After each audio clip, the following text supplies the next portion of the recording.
नमस्कार. मराठी एज्युकेशन चॅनलमध्ये आपले स्वागत आहे. आज आपण इयत्ता 10वी मराठी व्याकरण समास या घटकातील तिसरा प्रकार द्विगु समास याविषयी माहिती पाहणार आहोत. द्विगु समास हा मराठी व्याकरणातील तत्पुरुष समासाचा एक प्रकार आहे, ज्यात पहिले पद संख्यावाचक विशेषण असते आणि संपूर्ण शब्दाचा अर्थ समूह किंवा गुणवाचक होतो. या समासाचे विग्रह करताना इतके, असलेले किंवा युक्त असे शब्द येतात. व्याख्या पहा. ज्या कर्मधारय समासातील पहिले पद संख्याविशेषण असते व ज्या सामासिक शब्दांवरून एका समुच्चयाचा अर्थ दर्शविला जातो त्या समासास द्विगु समास असे म्हणतात. उदाहरणार्थ,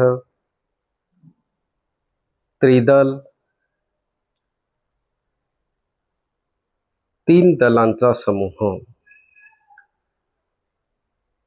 सामासिक शब्द नवरात्र, विग्रह, नवरात्रींचा समूह. सामासिक शब्द पंचारती, विग्रह, 5 आरत्यांचा समूह.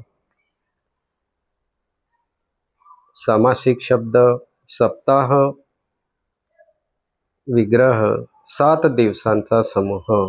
सामासिक शब्द त्रिभुवन, विग्रह, 3 भुवनांचा समुदाय. सामासिक शब्द चौकोन, विग्रह, 4 कोणांचा समूह.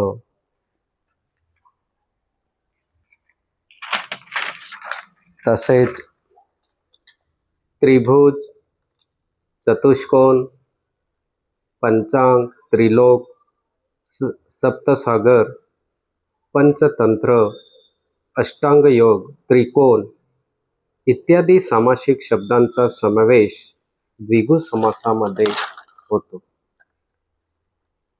अशा रीतीने आपण द्विगु समास याविषयी माहिती पाहिली. धन्यवाद. हो, सर्व व्हिडिओ पाहण्यासाठी चॅनल सबस्क्राईब करायला विसरू नका.